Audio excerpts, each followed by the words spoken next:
السلام عليكم ومرحبا بكم في أول حلقة. اليوم غنعرفوا كيفاش يمكن الرسم يكون وسيلة فعالة لتحسين صحتنا النفسية. أولا أجيو نهضروا على كيفاش يمكن الرسم يكون وسيلة ديال التأمل في عالم مليء بالضغوطات.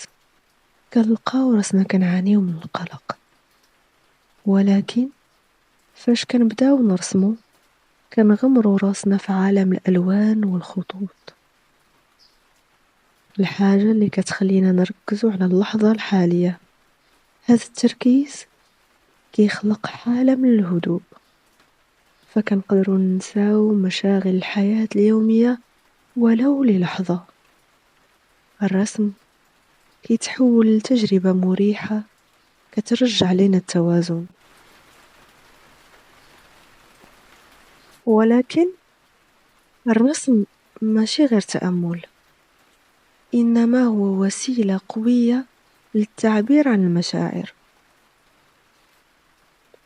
بزاف منا كيواجه صعوبة في التعبير عن المشاعر ديالو بالكلمات، وهنا كيجي دور الرسم.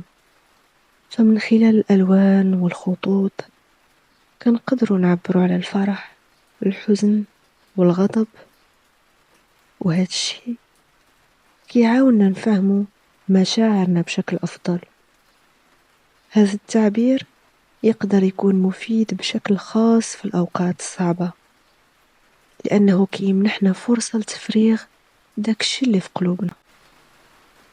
وفاش كنهضروا على الرسم منقدروش ننكروا التأثير ديالو على الإبداع وحل المشكلات.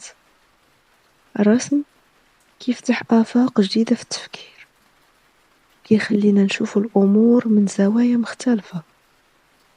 فاش كنواجهوا شي تحدي يمكن للرسم يعاوننا في تصور الحلول عوضنا نغمسوا في المشكلة، بل يمكن لنا نرسموها ونوضحوها وتولي عندنا رؤية للحلول المحتملة.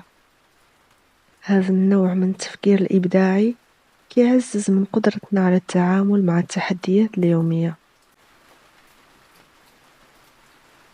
ودابا أجيو نتكلموا على بناء الثقة بالنفس من خلال الرسم.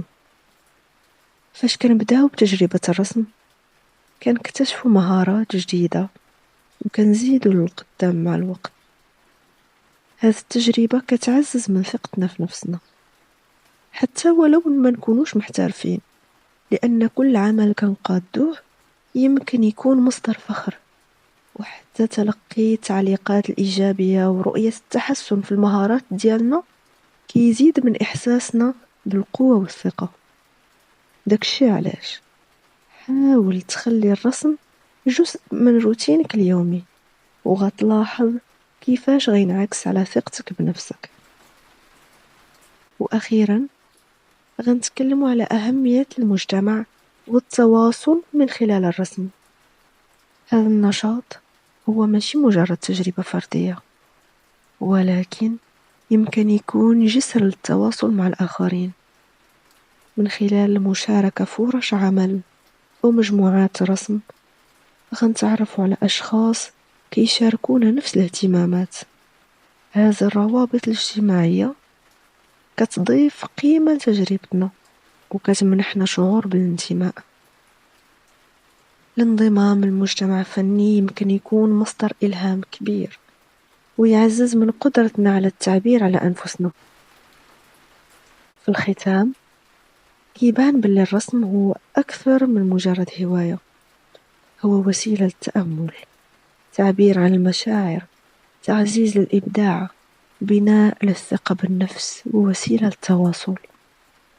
إلا كنتي كتقلب على طريقة لتحسين صحتك النفسية جرب الرسم، خلي خيالك ينطلق وغتلقى أن هناك الكثير من الفوائد في التجربة. شكرا لاستماعكم لحلقتنا اليوم، وإن شاء الله نتلاقاو في حلقة أخرى. إلى اللقاء.